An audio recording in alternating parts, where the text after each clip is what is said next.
Hai guys, jumpa lagi. Kali ini kita akan membahas bahasa Indonesia dan bahasa Melayu di Indonesia, bukan di Malaysia. Kita tahu bahasa Melayu di Indonesia memiliki banyak logat atau dialek. Karena itu sebenarnya bahasa Melayu dan bahasa Indonesia amatlah berbeda. Nah, kisah kakak Caca dalam video berikut ini menunjukkan adanya perbedaan itu. Orang Indonesia dengan mudah bisa membedakan antara bahasa Melayu dan bahasa Indonesia, bukan saja dari kosakatanya, tapi juga dari cara pengucapannya. Yuk kita simak video Kak Caca berikut ini. Nah, jadi di sini Caca mau menjawab suatu pertanyaan dari kalian gitu ya kan. Yang pertanyaannya, kenapa sih Caca orang Tanjung Pinang tidak menggunakan bahasa Melayu gitu ya kan. Jadi untuk dua channel Caca nih ya, di channel Caca Maini TV maupun Caca Maini New itu memiliki pertanyaan yang sama.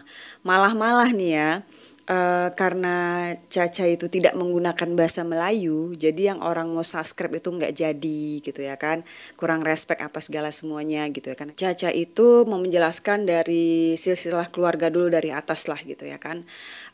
Almarhum nenek Caca itu asli ataupun berasal dari Pulau Penyengat gitu ya kan, Melayu Pulau Penyengat. Terus almarhum kakek Caca itu asli orang Melayu Medan, Melayu Delhi gitu ya kan. Nah, Mamah Caca itu asli orang Melayu Sedanau ya, Pulau 7 di Natuna sana gitu ya kan. Dan untuk almarhum Papa Caca asli orang Melayu Tanjung Pinang gitu, dan Caca pun akhirnya lahir di Tanjung Pinang gitu ya kan.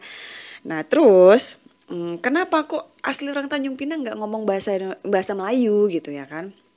Nah, jadi gini, untuk SD, SMP, SMA, Caca itu sekolah di Tanjung Pinang gitu ya kan.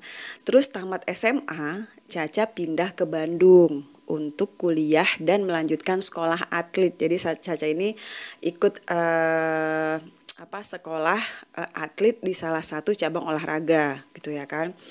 Nah, singkat cerita, Caca itu di Bandung sekitar 1,5 tahun.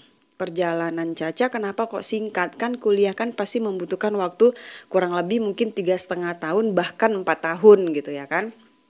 Jadi karena Caca itu alhamdulillah perkembangan Caca itu pesat sekali waktu Caca jadi atlet, jadi dipercayakan untuk mewakili suatu provinsi yang ada di Indonesia untuk mengikuti cabang olahraga yang Caca dalami ini gitu ya kan guys.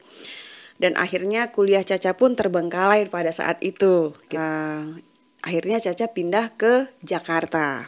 Nah, pindah ke Jakarta dan Caca memutuskan untuk menyambung kuliah kembali gitu ya kan.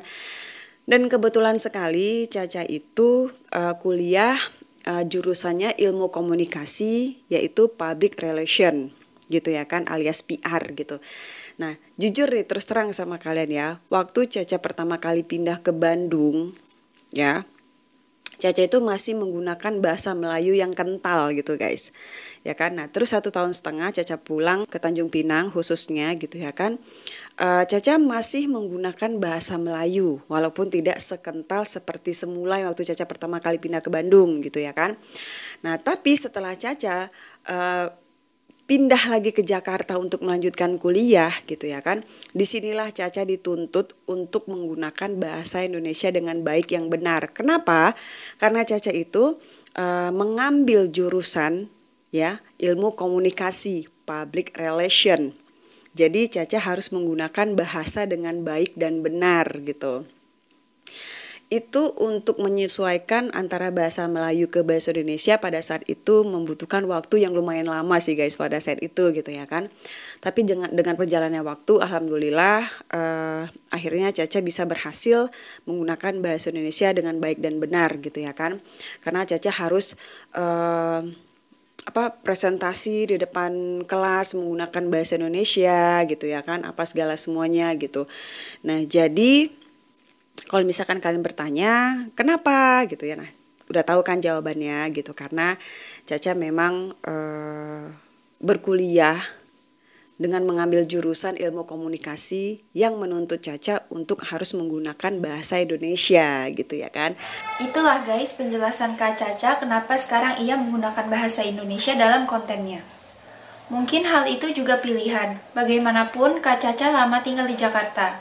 Boleh jadi ia ingin agar orang di luar kaum Melayu lebih mudah mengikutinya. Jadi Kak Caca ingin jangkauan penonton lebih luas.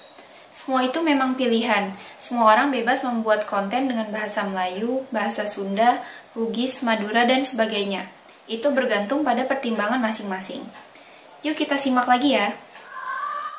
Dan Caca juga nggak sebentar di Jakarta. Caca itu kurang lebih 13 apa 14 tahun di Jakarta. Berarti kan Caca kan banyak berinteraksi sama orang-orang yang ada di Jakarta gitu ya kan. Dan Caca pun bekerja di salah satu bank. Ya Caca itu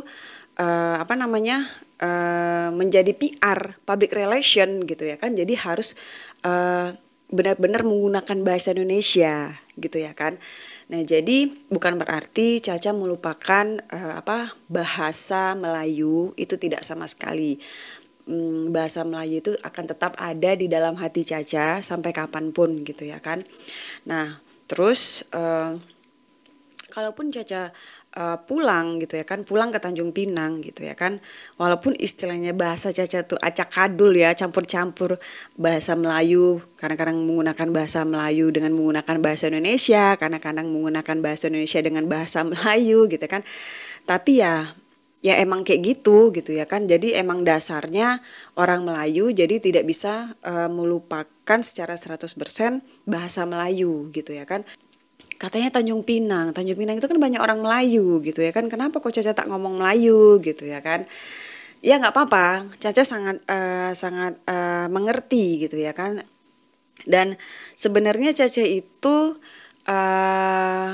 untuk komunikasi selama Caca di kampung sekarang ini gitu ya kan, alhamdulillah bahasa Melayu Caca itu sama logat-logatnya itu tuh sudah banyak berubah gitu ya guys ya. Dan kalaupun memang Caca melihat dari keluarga besar Caca gitu ya kan, itu kita tuh menggunakan bahasa Melayu tapi bukan bahasa Melayu kental. Jadi bahasa Melayu campur bahasa Indonesia gitu. Tapi kadang-kadang bahasa yang sering kita gunakan tuh kalau bahasa Melayu itu misalkan kayak gini, kau nak kemana gitu ya kan, adalah kau nak tahu aja kami nak kemana gitu aja. Jadi kayak campur bahasa Indonesia dengan bahasa Melayu gitu ya kan.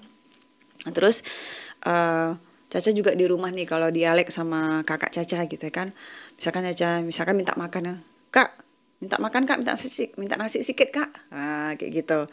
Terus kakak Caca jawab misalkan, ambil lah tuh di situ katanya. Oke, makasih gitu. Jadi campuran-campuran gitu lah guys, Melayu campur Indonesia gitu. Tapi kalau misalkan kalian melihat istilahnya, tapi kami tengok video Caca itu nggak ada menggunakan bahasa Melayu-Melayunya, malah bahasa Indonesianya. Oke, Caca terima juga. Jadi waktu awal-awal Caca bikin video ya, yang udah ngikutin Caca udah lama gitu ya kan, memang itu Caca ngerasa memang kental bahasa Indonesianya gitu ya kan, karena itu baru juga Caca pulang kampung gitu. Nah tapi sekarang ini rekod Caca itu terlama pulang kampung gitu ya kan, karena Caca masih ditahan sama mama Caca gitu. Begitulah guys kisah Kak Caca mengenai bahasa Melayu dan bahasa Indonesia. Hal itu menunjukkan bahwa bahasa Indonesia dan bahasa Melayu amat berbeda. Bahkan orang Melayu asli pun tampak memerlukan waktu untuk belajar bahasa Indonesia. Umumnya, orang Indonesia sudah amat paham kapan mereka harus menggunakan bahasa Indonesia dan kapan pula menggunakan bahasa daerah masing-masing. Semuanya tergantung situasi dan keperluan. Terima kasih sudah menonton sajian kami, sampai jumpa lagi.